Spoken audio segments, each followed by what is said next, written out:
Okay, here we are. Stop it and paint the audience.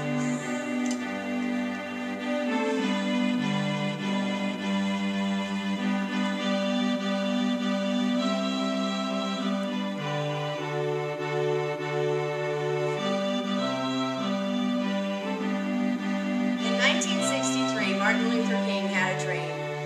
Now, I grew up in the 70s and the 80s, and the world was a lot different then. Times were a lot different. Things moved a lot slower, and the world was a lot safer.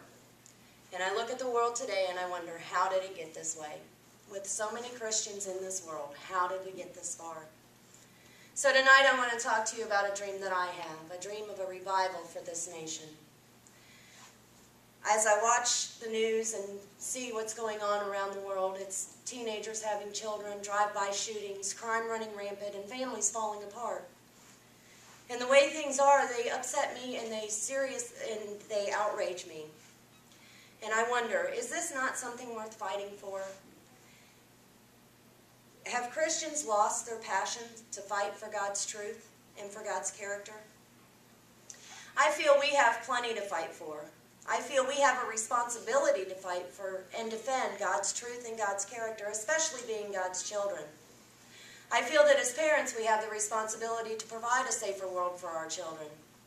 And I feel we have the responsibility to take the time it needs to teach our children God's truths and to teach them godly character.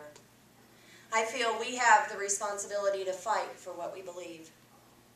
See, watching people in general, I don't see where any of them have much passion at all. I don't think it's the passion for the Lord that they've lost. I think they're just too busy to express it. I don't think they've lost their passion for wanting a better world for their children, but they've fallen into the trap more is better. I do believe that they've lost their passion for their beliefs. And the beliefs I'm referring to are the beliefs in God's character, God's truth, and the belief in the importance of family.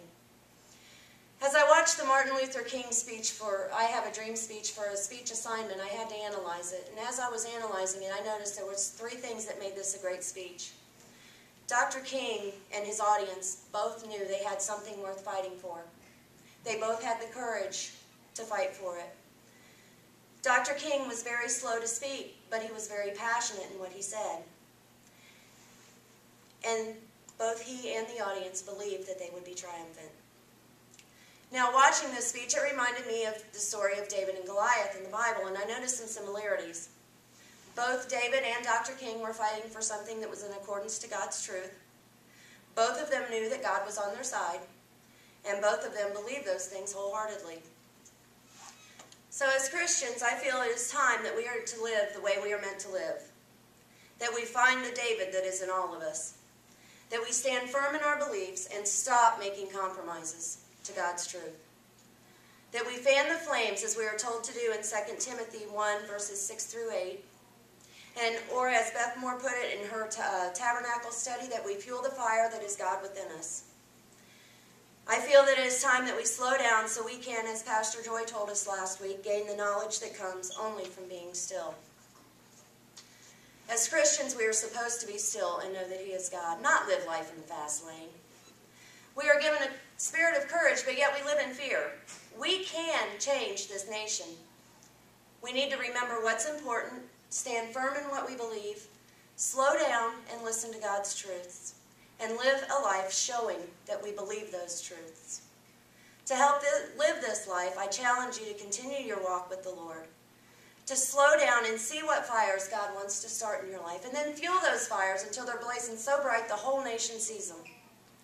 To live with the courageous spirit that we've been giving and stop living in fear of who we might offend. I challenge you to defend God's character and God's truths unapologetically. Thank you.